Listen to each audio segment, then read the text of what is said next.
Yes. All right. Let the crowds start coming in here.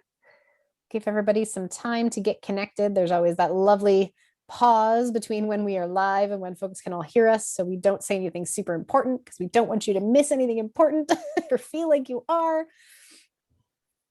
We'll give everybody a second to log in here. Hello, hello. Happy Monday.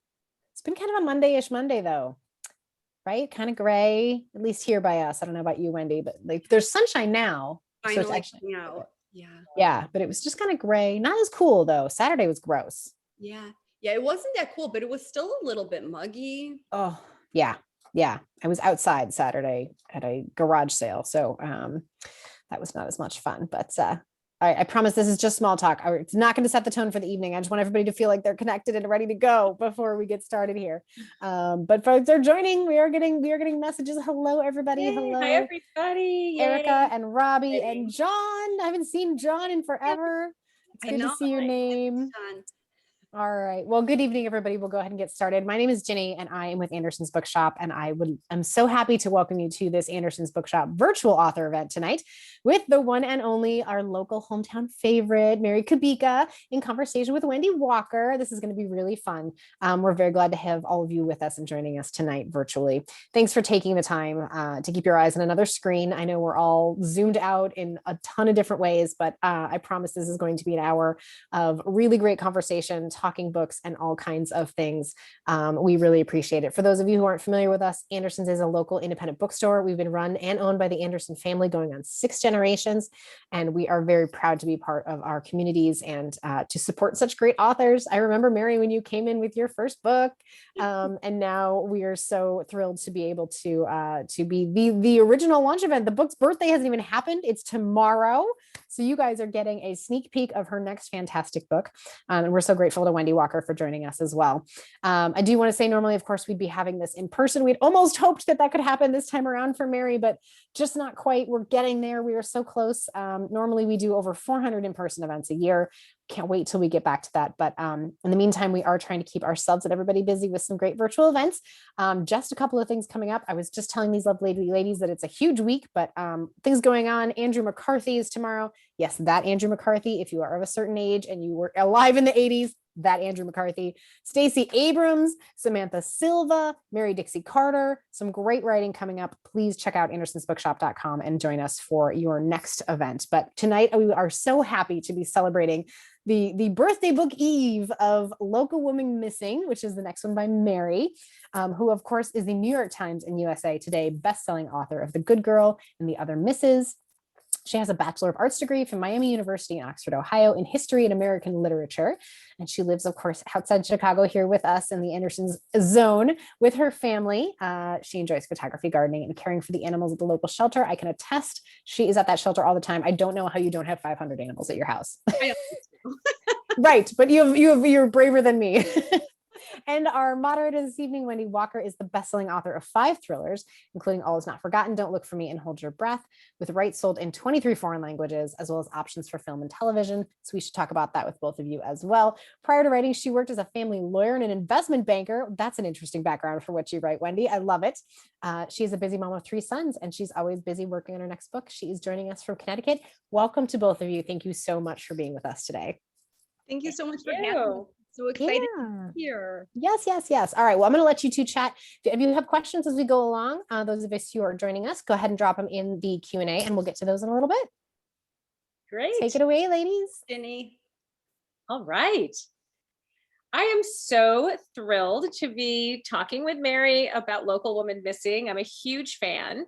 And in fact, Mary and I go back a little ways. When I first wrote my first thriller, All Is Not Forgotten, I think I wrote to you on your website email, just cold email, sort of telling you my whole story and asking you to blurb the book. And you were so generous and just, of course I'll blurb your book. And you gave it this wonderful endorsement. And for those of you who don't know, it's just so important.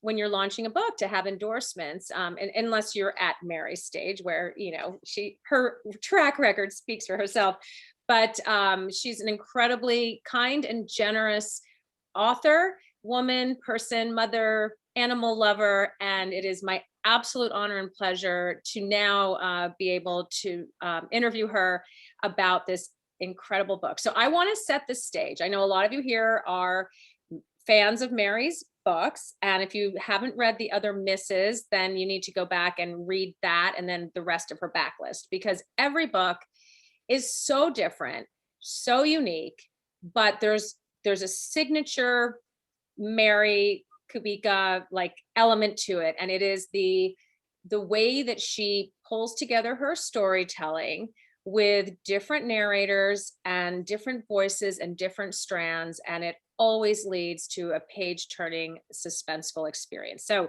Local Woman Missing, let's dive right in. So we start out with 3 women missing, and it was 11 years ago, and now one has come back. So I'm going to let you tell, because I don't want to give away spoilers. So I'm sure you've rehearsed exactly how much you can say without giving away spoilers. But tell us about these 3 women, 2 women and a child, really, Shelby, Meredith, and Delilah, the circumstances of their disappearance, and what has been found out in those 11 years. And just to set the stage for everybody. Absolutely. And before I get into that, I just want to thank you, Wendy, for being here with us tonight. This is such a pleasure to be able to chat with you. And I'm just so grateful to you for reading the book and supporting the book and being here to do this event with me tonight.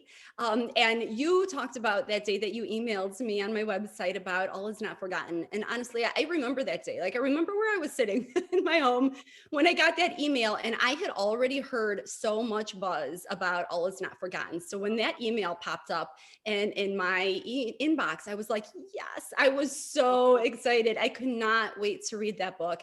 And I devoured it when you sent it along, as I've devoured every single book of yours since. So, I mean, you are just such a huge talent. And like I said, this is just such a joy to be able to be here with you talking books. And so thank you again for doing this and for all those wonderfully kind words that you had to say. As for Local Woman Missing, so as Wendy was saying, and it's so hard to talk about this kind of book without giving too much away. So I have to be very careful about what I say here. But as Wendy said, the book starts when over the course of a couple weeks in a suburban community, not unlike Naperville here. 2 women and a little girl go missing. The little girl is 6 years old. One of the women is her mother, actually, that goes missing. And then there's another woman, Shelby Tebow, who disappears as well. And there's an investigation into their disappearances. Everybody wants to know, are these cases connected, or are these isolated incidents? And some things are discovered in the investigation, but eventually the case goes cold. And then 11 years later, this little girl, Delilah, who's now 17 years old, she suddenly returns. And, everybody wants to know, where has she been all this time, and where are the others? So that's kind of the elevator pitch for the book without giving too much away. Yep. And the story is told in 2 time frames. So most of it, it's so interesting. As a writer, I always pay attention to the way that my fellow authors are structuring their story, because I always learn something new, and I think of it like a toolbox. So I have now added to my toolbox some of the brilliant things that you did in this book to tell the story in a way that allows for the backstory to drive the suspense. So a lot of times and I've done split time frames, but a lot of times when you have a backstory of a disappearance or a murder or something, and now you have the present day, it's the present day story that's driving the suspense. Will they find out what really happened? Will they find the missing people? In this case, it's really the backstory narrations that drive the suspense. But then you have this little teaser of a present day narrator who's so unique and so unexpected. And I don't know if you want to say who that is and how you decided to have that person be the only person, really, until the end. We get one more voice about the present day, but why you chose to have him be the only voice for the present and have these other 2 women. We have Kate and Meredith. Kate's a woman who doesn't disappear, but is in the neighborhood of the woman and daughter who disappear. And so she was very obviously closely connected to the family and concerned about it, and part of the community that was so rocked by these disappearances. How did you decide to structure the story the way you did, and tell us about the present day narrator? Absolutely. So I mean, all of my books really have a similar but different formula. They, all have multiple narrators, and a lot of them are set in different time periods. So, as you said, this one is set in the present and then set, 11 years before when these disappearances first happened. So in the present though, deciding who's going to tell my story is always, it's a very important decision that I usually make at the beginning of the book. Sometimes I don't know all of my narrators when I start writing, and it's like at some point in the process, I think, oh no, we need to hear from so-and-so also, because there's more that they can bring to the story that some of the other narrators can't provide. So with this, we hear from, like you said, we hear from Meredith, who is in the past, who is the mother who goes missing. And there are all sorts of kind of mysteries starting to develop in her storyline. Is someone following her? Is something going on there? And then we hear from Kate, who's the neighbor. And I chose Kate because I wanted a perspective of this family from outside of this family. I wanted to see an outsider, yet still Kate is very good friends with this family, but I did kind of want to get an outsider's view of what was going on, because like I said before, she might be able to bring new information to the story that we're not going to see through Meredith's eyes.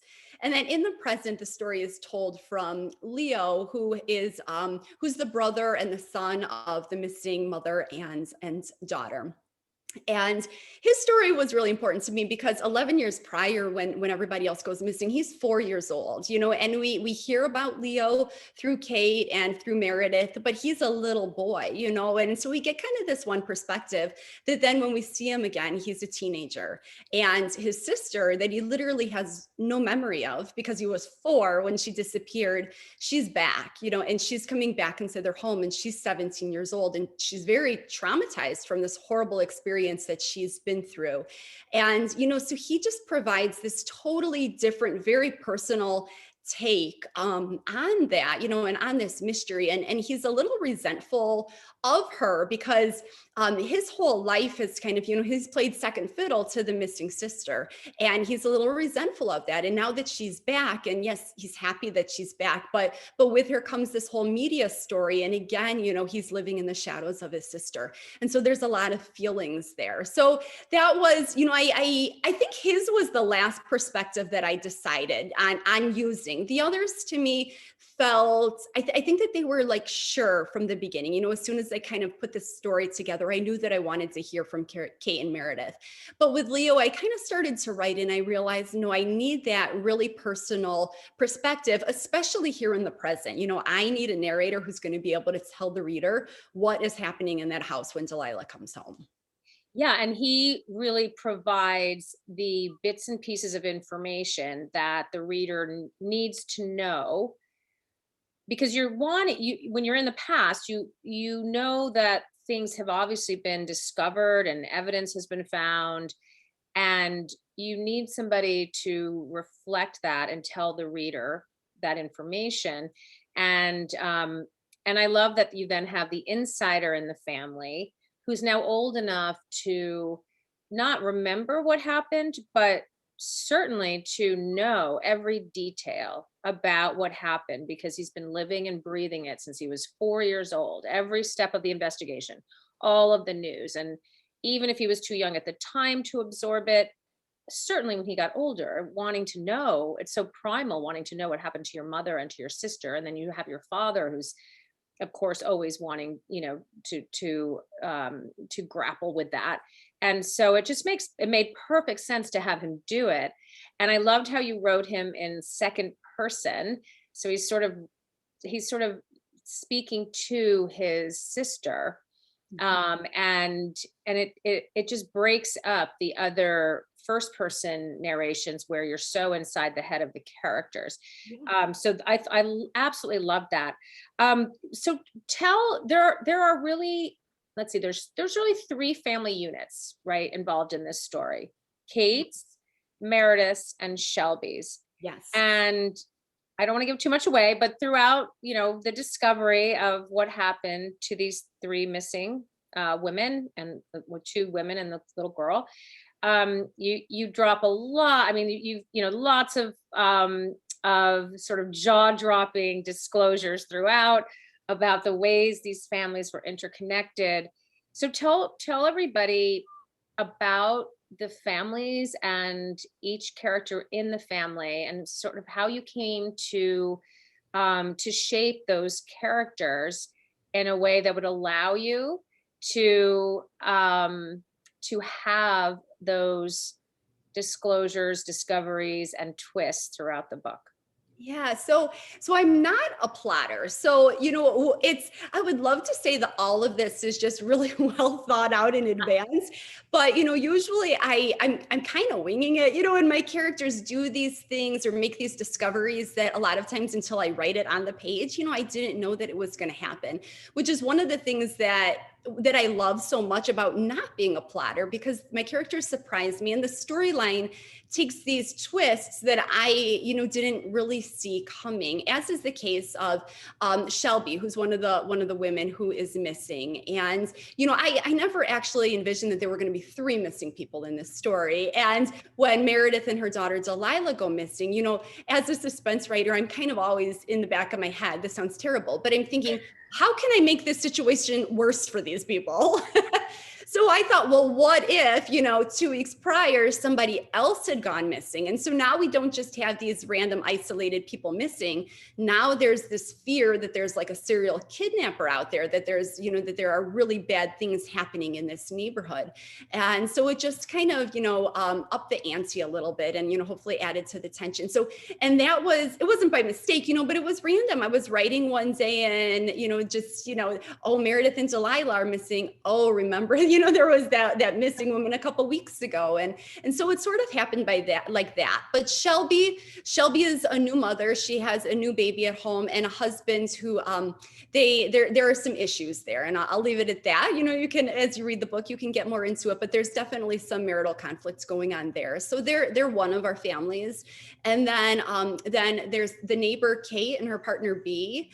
And so they're set in the past, the 11 years prior. And when Meredith and Delilah go missing, they're very close as next door neighbors. They're very close to this missing mother and child. So they really they help with the search. They do really everything in their power to kind of find these missing people. They're very emotionally for the father, Josh. They take care of little Leo when Josh is, out talking to the police or searching for his wife and daughter. So they're very involved in the investigation. And they really do go to some great lengths, which you'll discover when you read the book, to try and find these missing people. And then really kind of at the forefront of all of this is Meredith and Josh, the husband and wife, and then their children, Leo and Delilah. And, I loved writing Meredith's perspective. I love all of my narrators usually. And in this book, I really loved them all. A lot of times people will ask, is there one that you're partial to? And it's really hard to pick in this book because I liked them a lot. I just really, they spoke to me, and I felt so connected to them as I was writing, which I think when I'm writing, that's the moment when I just like really understand my characters and I feel like we connect emotionally. That's the time when writing becomes easier and the characters kind of take over and just start writing the books themselves. And I connected with all these characters very deeply and very quickly. So that, in that regards, they were a dream. But Meredith is a mother, and she's a working mother. And, I feel like as a mother myself, she's dealing with some things that I've dealt with, as well, being a mother. And you can just see she's one of those people that she's trying so hard to do all the right things, but she's kind of encountering roadblocks.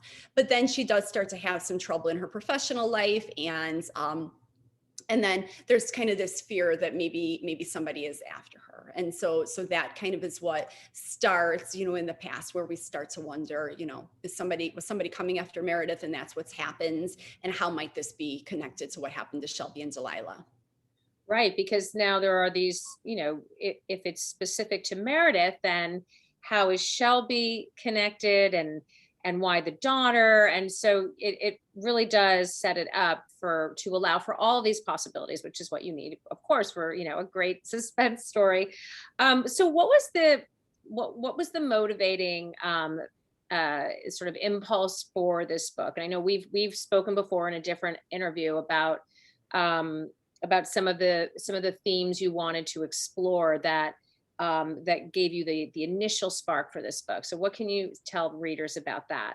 Yeah, absolutely. So with this book, and usually all my books do start like that, just this tiny spark of an idea that just then develops over time. And with this one, I started to think a lot about missing people, and how so often when somebody does go missing, when they do come home, it seems like the story, that the public hears ends there, that we never really get to see what that reintegration into society, or, getting back into society, what's that like for them? And what's it like to go back and live with a family that you have little or no memory of? And how do you live with that fear after you've been through such a horrible, traumatic experience? How can you learn to trust somebody? And so I think that my thoughts kind of started there. And I wanted to begin this book with this girl who's been gone for, half of her life, more than half of her life. When she comes back, and she's found, and she's asked to live in this family that she doesn't remember, and they don't remember her, and she's scared to death because of what she's been through. And physically, emotionally, she's not the same. And so I kind of started there, and obviously I knew that this was going to be a much bigger mystery, but that was where my story began. And so there's actually kind of a big opening chapter that we do hear from Delilah, where she's actually escaping captivity and being returned home. So that's kind of how the book opens. And so I started there, and then after I finished her story, then I took a step back and kind of tried to figure out, okay, well, now she's found, but how did she go missing? And so then I lead us next into the first chapter, where Josh, the father, returns home to find that his wife and daughter are gone. Yeah, I mean, it was a great opening scene, and then there's a prologue as well. There is, yes. Which I don't know if you want to say anything about that, but that was interesting as well, because you don't know whose perspective it is until later. And that was the only chapter written in third person, actually. It was, yeah. And generally, first person is my preference, just because characters mean so much to me, and I feel like I can just do them more justice if I put myself in my shoes and I kind of live vicariously through them to tell the story. Leo's was the first time ever that I attempted second person, and I wish I remember, like that moment that I made that decision. But I think that part of writing many narrators in first person perspective, there's the fear that they're all going to come out sounding the same, and so it's very important to me to make sure that these voices are very authentic. And because we had already heard from 17-year-old Delilah escaping captivity, there was a part of me that was a little worried about introducing another teenage voice and not having them sound too similar. So, I kind of started to think, well, how could I do this different? And when I think I kind of played around with the second person initially to see how's this going to go. And I felt like I just got the authentic Leo right from the beginning. And you said this earlier, Wendy, but Leo, his whole narrative is being spoken to Delilah. So it ends up becoming kind of a very personal story between the two of them that we as the reader are just witness to. Yeah, you feel like you're inside his head and he's venting. So he can't really say these things to her, but these are the things he wants to say to her. And these are the things he wants her, that he's observing about her, that he would tell her if he could. And so you never see him telling her these things. He's just telling us. So we really feel an intimate connection with him, almost like we are giving him an outlet for all of the emotional turmoil that he's feeling and that he's observing from Delilah. And it's such an interesting way of bringing the reader into the emotional world of your character. And I'm with you. I always prefer first person because I feel that it's just the most direct, like main line into the emotional life of the character. And you can do it with a close third person, but there's just that slight bit of detachment when you do that. And but this it worked beautifully to do it in the second person because you really felt like you were inside his mind, and he wasn't even telling us the story. He was just in his head. He was just like talking to himself in his head and in saying things to her, but not saying, but things he wished he could say to her, but obviously couldn't because it would be inappropriate and she's been so traumatized. So I loved it. I thought it was a great, yeah, it was such a great way to go about telling the story. Yeah, it's such a great, I loved all the characters, and I loved the different professions you gave them. So I don't know if you want to talk at all about that, or I mean, these weren't just, I mean, it was sort of interesting to get insight into their professional lives as well. And yeah, absolutely. So we hear mostly where we talk about professional lives, it's Kate and Meredith. And Kate is she's a vet. And that, wait, no, yes. Why am I drawing a blank? She is, but Meredith is the one that we hear more about her profession. So she's a doula, and it's sort of as things happen kind of by accident. I have two wonderful friends and a sister that are doulas, and when I was writing the story, Josh shows up at Kate and Bee's house, and he's saying that Meredith is gone. And I think that, when you're writing this kind of book, the first thing, you want to make this as authentic as possible, and is there a reasonable explanation where she might be? And so, I kind of stopped there, instead of let's all call the police right away, let's think through, okay, where might she be? Or is there a reasonable explanation, like why she might just be missing and you haven't heard from her? So like I said, I have some wonderful friends and a sister who are doulas, and they get called, like at all hours of the day or night because someone's in labor and they've got to go. And, so I started thinking about them and how they often just have to kind of leave in a hurry, or, you have plans and then they can't go because they have someone who's in labor. And so I started thinking, well, what if Meredith was a doula? Because then I feel like, it would explain why maybe she's gone and Josh hasn't heard from her all day, but he's not panicking, or he's just starting to panic. And so I made her a doula. And at first it was just going to be, we were going to hear that she was a doula and the story was going to end there, or, that her being a doula was going to end there. But as I started to just little by little work it more into her actual narrative, I realized that this is maybe gonna tie into the bigger mystery that's going on here. Yeah. So like I said before, I love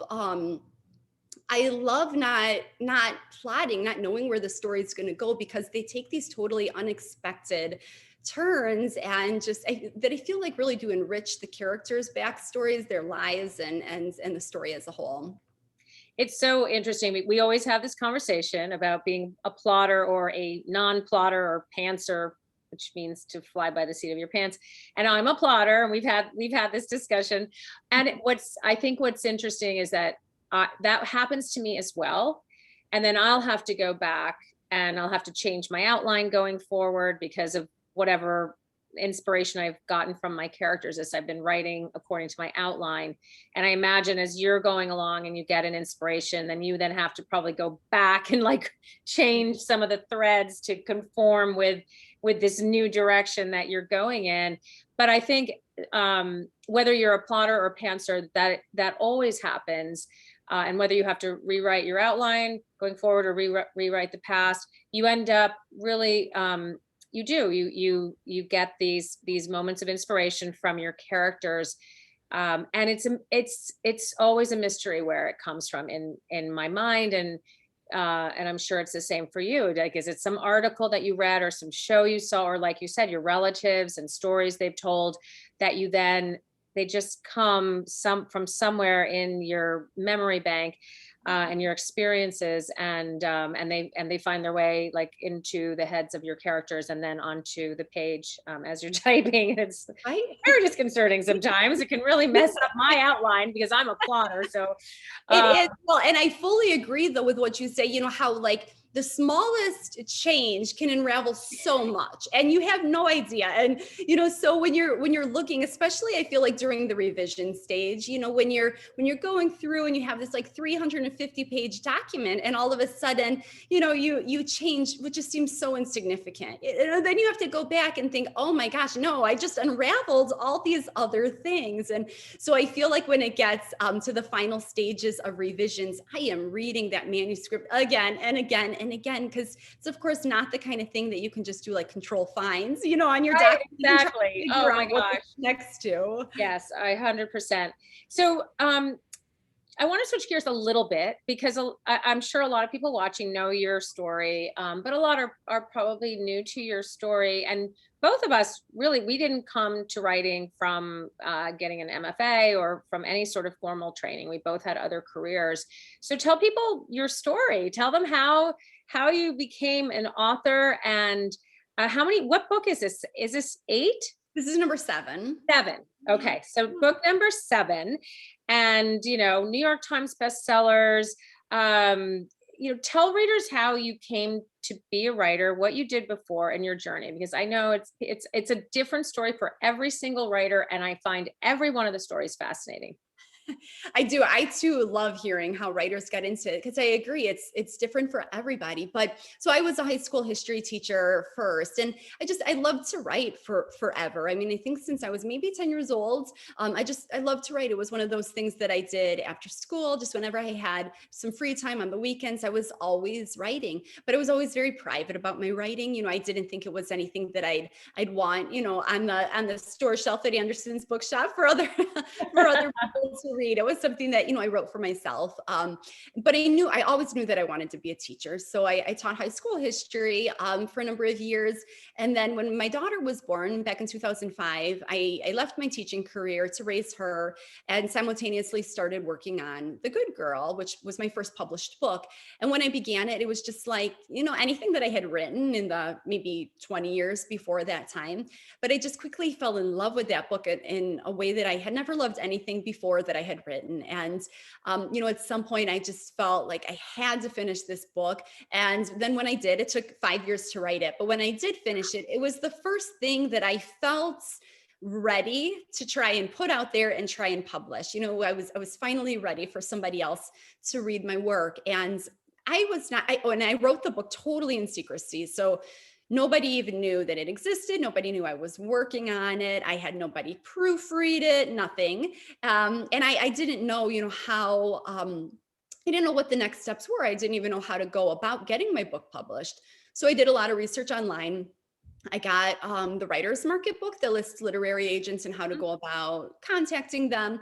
So I wrote up a query letter and I started sending I sent my query letter out. Sometimes you send like some pages with it. And then if they're interested, they'll ask for more. So I did that. And I mean, I didn't keep good track. It's funny because now talking to more authors, I'm like, I was a mess when I was submitting this book, but I think that I submitted it to like 75 to 100 agents. I mean, I went through that thick Writer's Market book with my highlighter and I just highlighted anybody that, you know, that represented something like I thought I had written. So I sent it out to all these agents and, I mean, the rejections started coming back like immediately. And there were a couple agents that asked to read the whole manuscript. And, but then ultimately every single one of them passed. And so I thought, you know, this book's never going to be published. And I was heartbroken, but I think I was okay too. You know, I think that in my negative head, you know, that was where I expected things were going to end up. So I kept writing, which I'm really happy that I did. Like, I'd like to believe I would still be writing right now, even if I never published a single thing. But 2 years passed from all those rejections. 2 years later, this agent reached back out to me and she wanted to know if I'd sold my book, if I was being represented. And as it so happens, one of the agents that I had 2 years earlier queried, she at the time, she was brand new to the agency. She was like right out of college, and she had gone through the slush pile and came across The Good Girl and read it and loved it. I know she's out there watching us tonight. But she she just loved it. And she just couldn't get the rest of her team on board, though. It was not the right time for that book. There's so much about timing. But she didn't have the authority at that point in her career to take it on herself.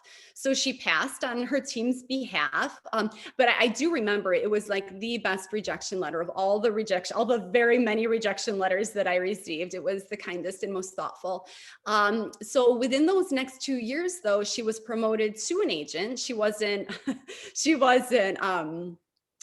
someone else's assistant anymore. And she reached back out to me and wanted to represent the book. So it's one of those things that it was, in retrospect, it is like the best way it could have happened, because I knew that she was just as passionate about that book as I was. And so she's still my agent. Of course, somebody asked last night at an event, what does your agent do for you? And I said, she's my rock. and after a very long phone call today, that she proved that to be true.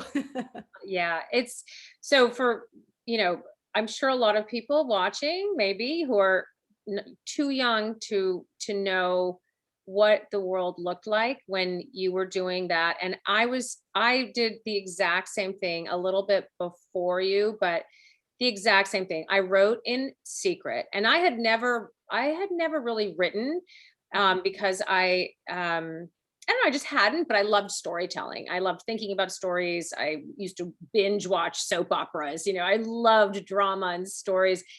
But just like you, I started writing when I was home with my first son.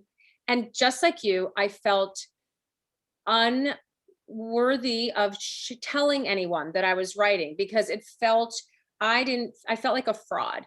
Like, okay, everybody is going to laugh at me. Everyone is going to think I have some inflated ego, or that I'm, it's just, I don't know why do we think that? It's so crazy. Just the fact that you want to try to write a novel. It's not like I was writing my memoir. Like I thought at however old I was, 31, that everyone would want to hear my life story, which sometimes, people have life stories that people do want to hear about. I didn't have one of those, but when you're trying to write fiction, why is it? It's so interesting how we feel that way. But then the funniest thing that I'm sure you'll remember this was you go, I had the same book. I had the exact same book that you had. And I did the same thing with the highlighter. And I actually called each one on my landline to say, are you accepting submissions? How many pages did they want? 30 pages, 3 chapters, 50 pages. Then you go to what was then Kinko's, which is no longer around. And you sit there on the photocopiers and your little binder clips, and you make your piles and you send out 100. I did the same thing. I sent out 80 letters. And then the funniest thing, though, is the SAS. Do you remember the self-addressed envelope? So for those of you who don't know, this was back in the day of snail mail. And I always thought that the self-addressed stamped envelope you would have to include with your submission, so that when they sent you the rejection letter, they didn't have to pay for postage. And so it always reminded me of those movies where the mafia guy is like, has the gun to your head and he's making you dig your own grave. Like every time I addressed and stamped a SAS, I was like digging my grave for another rejection. That is so funny. But this is for those of you out there who want to be writers, or who think that, it just happened. It doesn't. Like I have, just like you. I mean, I love hearing your story, because I think there are so many writers out there who, I mean, think about how many years that was. You said 5 years to write, and then 2 years after trying to get an agent. Yeah. And then it was still another 2 years after that before The Good Girl was ever published. So it was a 9-year journey from the time I started. And, I feel like we talk to more and more authors now, and we hear their journeys, and the vast majority come with a lot of rejections. It's so rare to hear, I wrote a book and I found an agent and I got published. It's so rare. So if you are, an aspiring writer, you're trying to get published, stick with it. It's not necessarily an easy business to get into, but you got to find that person that is just as passionate about your work as you are. Yeah. And then even after that first book, it's still like an uphill climb, right? I mean, it's still, you sort of go through these peaks and valleys of some books, you know, doing better than other books. And it's a, I feel like it's just a constant, you know, that self-doubt, I feel, for me anyway, stays with me. So how do you find the, you know, you just kept going. I mean, you've just kept going and going and writing these amazing books. And what did you do with the self-doubt that you had all those years ago? Where did you put it? How did you Wendy, push it through it? resurfaces like every 24 hours. It's, writing is, I don't know, it kind of goes back to something you were just saying, is that, how so many of us, wrote in secrecy and didn't feel like maybe we were worthy of writing something and putting it out there for somebody to read. And even, with published authors, I feel like we face that same, I love my manuscript, I hate my manuscript, this is horrible, I love my manuscript. We go through those same cycles. And I don't know if it's just something that's kind of like in the genetics of a writer. I'm not sure what it is, but I will say that whether you're writing, a memoir or something that's completely fiction, it's personal. Every day that we get up and we turn on the computer and start writing, we are pouring like some part of our heart and soul into that book. And so I think that that's why there is that doubt. And then we're gonna, like expose ourselves and put it out there for people to do with as they please. And so there's something that's terrifying about that. And it's exciting too. I mean, I love what I do. I feel so fortunate to be able to live my dream. And I'm sure you do too. And so it's definitely, the kind of career that can be an emotional roller coaster sometimes. Yeah, and I think that they are connected, because I have yet to meet a writer who doesn't go through those moments of self-doubt. And I think there's something about that that ties into the desire to write these characters, to be in their heads, to sort of grapple with their insecurities and their psychoses and their trauma and all their stuff that must like connect to all of our stuff. It just has to be, because every writer that I know, even the ones who have, made it to the top, there is always a moment of doubt when they write something or then go back and read what they've written.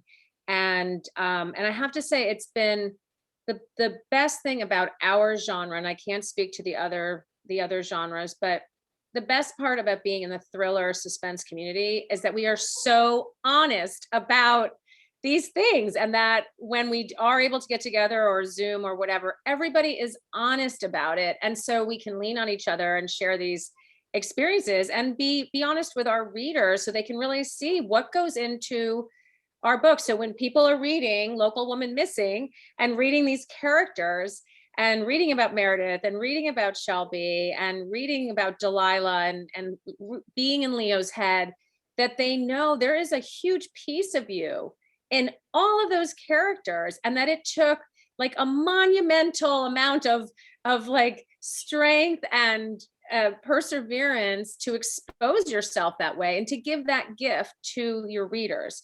So I think it's really important to sort of say that and acknowledge it, because yes, they're imaginary, but our imaginations are really, right,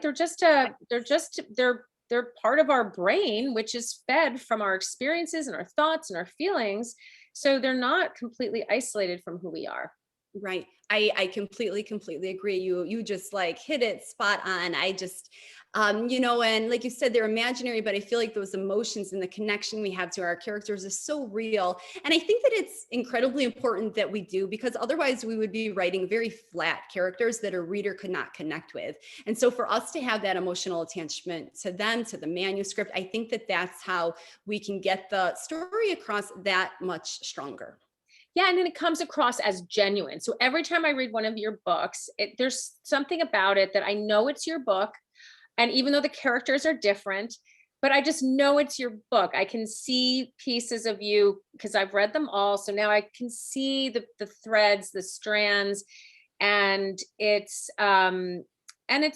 great, because then you become attached to that author because you enjoy the way they shape their characters, and it's so different from any character that I would draw. I mean, my characters are so different from your characters, and I love all of your characters, and different from other authors' characters. And I think it's really, I think it's, I don't know, interesting maybe for readers to know that there are pieces of us in our books. So on that note, about the readers who are out there, I see that we have some questions. So I don't want to cut us so short that we don't get to questions from all the lovely people who are watching.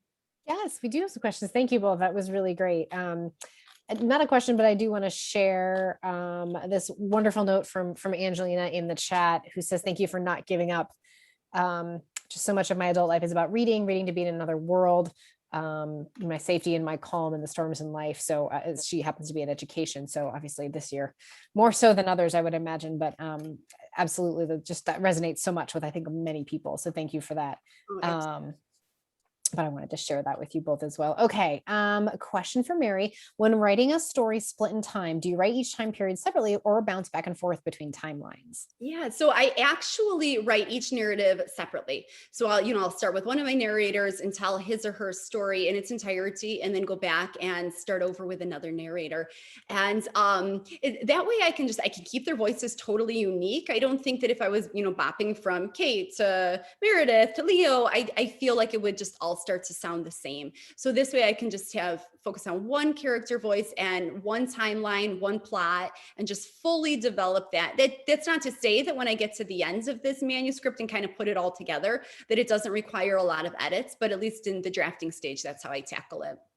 Do both of you, I've heard some authors say that they put on different music or eat different snacks to get into the mindset of your different points of view. Do you do that? Mary and I like quiet, right? We like quiet. I thought you were no kids, no cats, right? Nothing. The cats maybe, because they're relatively quiet. But yes, I'm quiet. So what about the snacks, Wendy? Do you do anything like that when you're writing? Yes, I have to give myself treats because writing is hard. That's the other thing that I think we don't acknowledge, that we love our jobs. But don't you think the worst part about our job is staring at the blank screen and having to put something on it? I love it when I finished a chapter and I can go back and read it and tweak it. But the worst part of the job is staring at that blank screen. So yes, I have to have my coffee.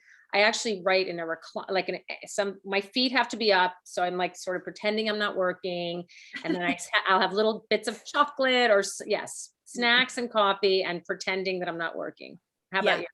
Well, I'll do something like when I get to 500 words, I can go get a snack, something like that. Like I'll entice myself. Give yourself a carrot, right?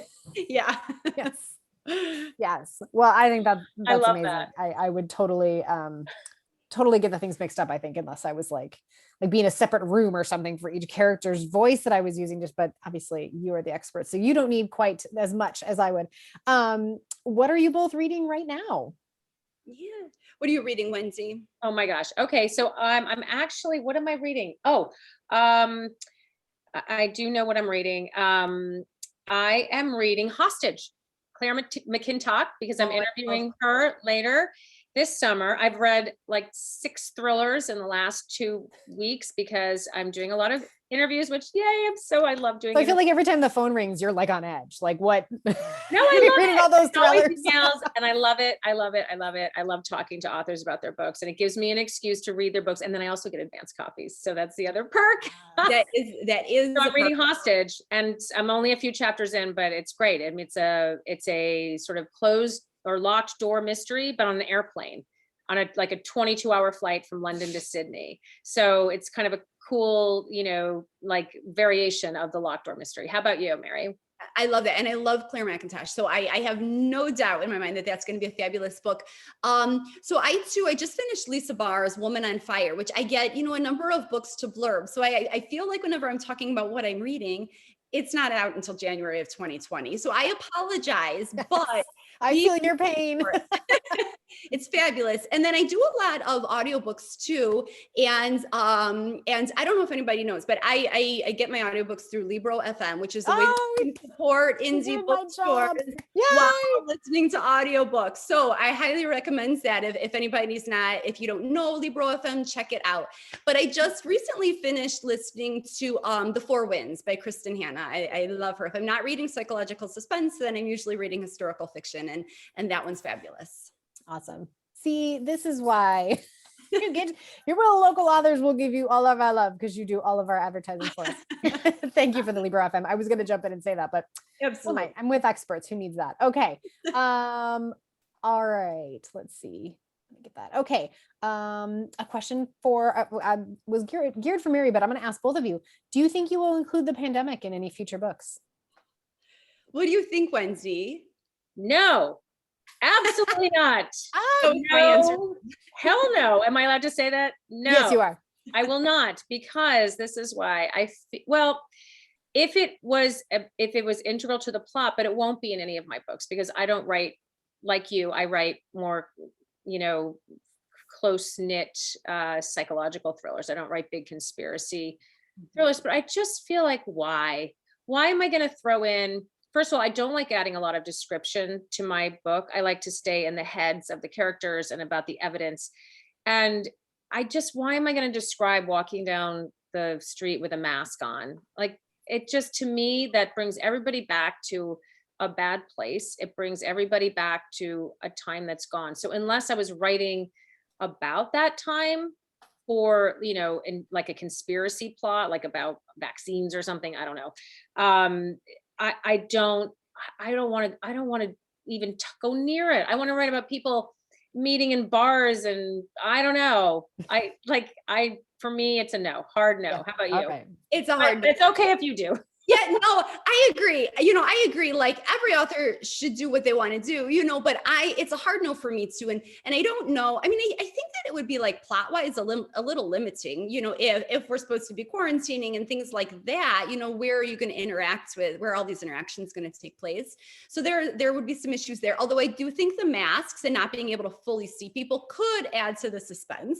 But I think we're kind of too emotionally connected and close still to the pandemic that I want to forget it, and I don't think that, I think it's fine to skip it, because I know most of my books, there's not an actual year, so it could just, as believably be 2019 that my books are today, right? Mm-hmm. Yeah, it would definitely date the book. And in fact, when anybody reads my book, if I've made a reference, and I learned this early on, not being a trained writer, I'm sure, Mary, you went through this as well. Anytime I made a reference to a movie or a song or a politician who was in office at the time, I was told to take it out. Just take it, unless it's a classic song or, but nothing that dates the book, because you do want it to live on. You want somebody to be able to pick up a book, 20 years from now and have it still be relevant, because people don't change, and maybe the forensics have changed, but people don't change. Their psychology doesn't change. Their motivations for killing each other and kidnapping each other and cheating on each other,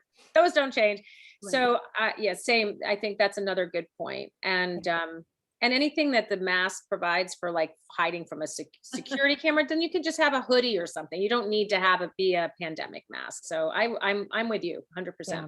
It's interesting to talk to creators, whether it be writers or folks who are working on screens of any sort, on how, if you include it, how do you include it? The choices that a lot of TV shows have made to include it as part of the show or not has been interesting to think about. And are there different genres in books that it will make more sense to include, if anything, or not? It may be a genre specific thing, which is interesting. But speaking of screens, I have to ask, Mary, are there any updates on The Other Misses coming to Netflix? And is there any other update from either of you on anything coming to a small or large screen? Yeah. So The Other Misses with Netflix, so they want to do a movie of it. And, Hollywood is just generally slow, but then a pandemic in the middle of things didn't help. But with The Other Misses, they have a screenplay done, and it was done by Jack Thorne, who's just so incredibly talented. He did the screenplay for Wonder, and he's done gazillion other wonderful things. So I'm really excited about that. And they have a producer, executive producer, and they're looking for a director right now. And then my understanding is that casting comes after that. So I'm really excited about that. And then the new book, Local Woman Missing, was also optioned by Black Bear Pictures, and they want to do a limited TV series with that. And it's still early stages with that one, but they're currently looking for a screenwriter. So I'm super excited about that. Yeah, awesome. What about you, Wendy? I'm in the same boat. I think all of my books have been optioned at one point, and three of them are currently in some stage of development. And I get updates only on, big moments, but they have, they're all in different stages. And it's really interesting, for those who don't have to interact with Hollywood and the process of it. But it hasn't it been interesting to see how difficult it is to put all the pieces together to make something happen. Right. Yeah. And this is, as I'm sure it has been for you, it's a total learning experience, and I still don't even begin to have a grasp on how things work in Hollywood. And, like, it just, sometimes it's harder than others to get information and things like that. So yes, I feel like every time there's some big step, achieved, we have a screenwriter, we have a screenplay, there's still like a gazillion more hurdles to get over. It's always interesting. I think people are often very surprised on how little involvement the writer of the original work actually usually has when it comes to translating something onto a screen. So, but and interestingly, Mary, I don't know if this is true for you, if you, wanted to write a screenplay. I've written screenplays, that none of them have been bought or made, but I know how to, but I never even asked to do it, because part of getting things to move along is having people that are known in the industry already sign on. So like you said, having the writer who did The Other Misses be the writer is like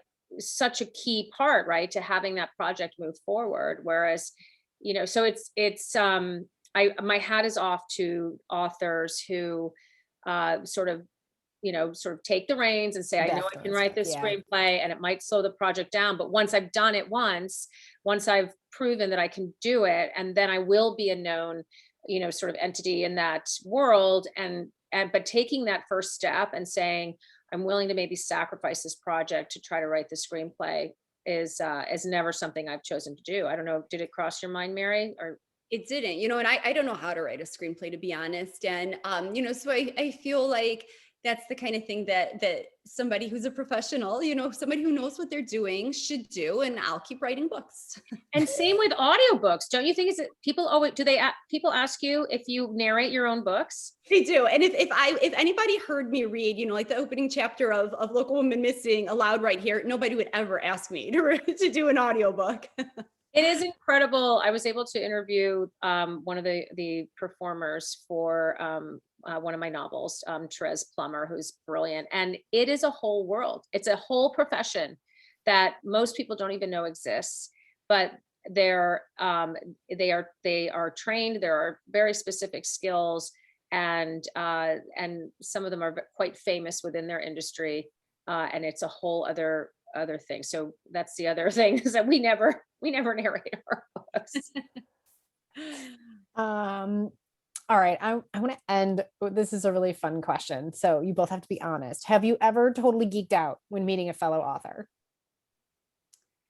I have. I mean, I feel like I do all the time, and I just, with social media, I mean, I had never, ever met an author until I think Heather Gudenkauf was the first. I mean, I'd maybe gone to an author event. I remember seeing Anita Shreve many years ago at Anderson's, and I was like, oh my gosh, it's Anita Shreve.